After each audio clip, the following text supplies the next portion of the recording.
How's it, Stu? How are you? Hello, No, I'm good, man. how's it? Um, so I just go here. Just to, I guess start off with what's happening within the side.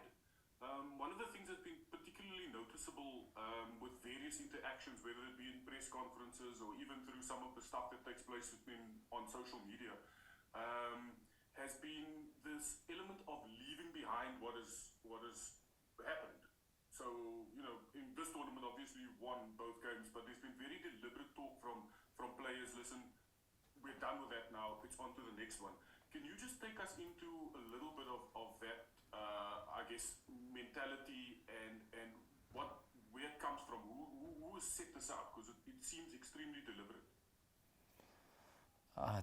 To be honest, it's not mess. I mean, it's not hugely deliberate. Other than we've just had a brief conversation along the way to say, we can't, we the past is the past, right? So there's the only thing you can do with it is learn from it. So from our point of view, it's just trying to learn whatever lessons there have been, but to just focus specifically on what's in front of us. And if we do carry that burden, then it just uses up energy, and we want to sort of leave that where it was, and just put all our energy into prepping properly for the fixture and then being switched on when the fixture arrives.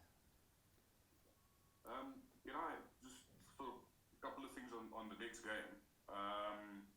Firstly, it's up in Dharamsala. I don't know if you guys are there already. There has been a lot of chat around that particular ground. Complaints from different teams that have played there. I don't know, one of the teams described it as quite dangerous. Does this sort of change anything around what you want to do team selection-wise at all? No, I mean, look, we are in Dharamshala. We haven't been to the ground yet, so I can't sort of comment on how bad it is. But it certainly wouldn't change any way we look at the game. It in potentially influences sort of what we might do from a fielding point of view, and if there is a significant risk, as I think it was Josh Butler mentioned, you're probably taking out your dives, and those guys who like to slide knees first, definitely would be a no-go zone. But as I said, I haven't been there yet, so it's hard to comment. Cool. Thanks, man. Thanks, Stu. So a few more have joined us, so we're going to go Zahir, then Telford. Guys, just FYI, if there is a very brief power cut, just for like literally a minute, don't be surprised. I just thought I'd warn you in case it does happen. Go ahead, Zahir. Thanks, Lucy. We all got into load shedding. Rob, in terms of obviously well done over the last two games, but looking ahead to the Netherlands, is there an opportunity to maybe just to give some of the guys who haven't played a go yet, and particularly with the tournament being long, and maybe possibly if you do pick up an injury, then somebody has got a game? To be dead honest, unlikely.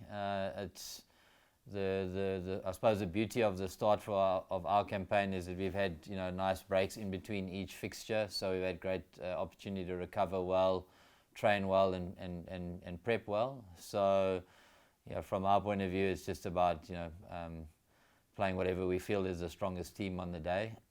If obviously some injuries get thrown our way, later on in the tournament, or where we do play the 3 games in 8 days, we might have a conversation there. But for now, it's full steam ahead.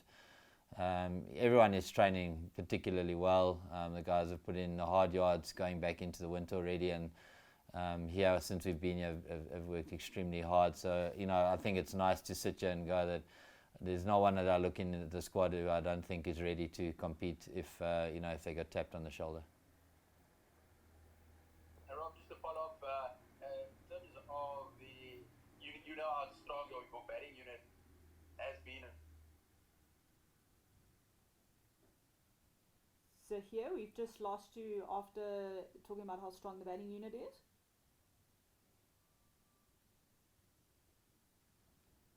I think what we'll do is we'll just move on to Neil for now, and then circle back to Zahir. Hello, Rob. The batters always get the headlines and the awards. It's just the way it is. I just wondered if you could. I wondered whether you had a special word for Lungi. I think that was one of his best ever ODI performances against Australia, and been a tough couple of years, really, in many ways for him. So, I mean, how was he afterwards? Yeah, look, I think to be fair, it's a bowling win, really. I know the batters did a great job to get us where we got to, but from a bowling point of view, I mean, it was a clinical performance, and it really was started by Lungi. That 5-over spell in the power play was exemplary. Yeah, and I think what often happens is, we report and comment on results and performances. But to see how Lungi has worked, as I said, go back through the winter, really puts a massive emphasis on his conditioning, and worked really hard on his bowling, and things just weren't clicking into place for him. But it wasn't for lack of effort and application into his craft. And I'm really chuffed that he reaped the rewards, because he certainly deserved it based on the way that he's been grafting. So.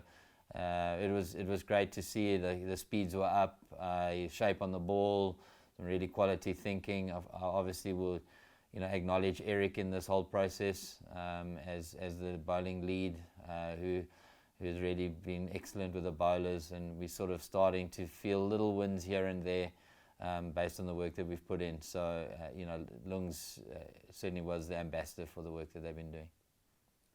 And Rob, if you or any of the boys are running out of biltong, me and Stuart are flying on Wednesday. You feel free to bring as much as you can possibly fit in your bag. And chuckles, guys. And chuckles. And chuckles. Okay. No, thanks, Neil. We're going to take the last couple of questions, starting with Keenan. Thanks, Lucy. Rob, you're playing Netherlands next. I know you weren't part of the T20 World Cup, but just is there a sense of wanting to get one back over them in a World Cup after what happened in the T20 World Cup within the squad? Thanks. No, not particularly. I mean, as I said, I wasn't there. I think from us, it's, as I said, the only thing the past gives us is learning. So what do we learn from that occasion is, like, as we know in this game, anyone can beat anyone. If you don't rock up on the day, you can find yourself under pressure. So really, it's just the process that we've followed leading into each game so far stays exactly the same. We don't disrespect any opposition by viewing them as lesser opponents. Everyone, for us, is exactly the same thing. It's an opportunity to play the way we want to play the game. It's to put our best foot forward, take care of our prep leading into the game, and obviously fight really hard for those 2 points. So, I would say that we have very little focus on what's happened, more emphasis on what we can control over the next 4 days.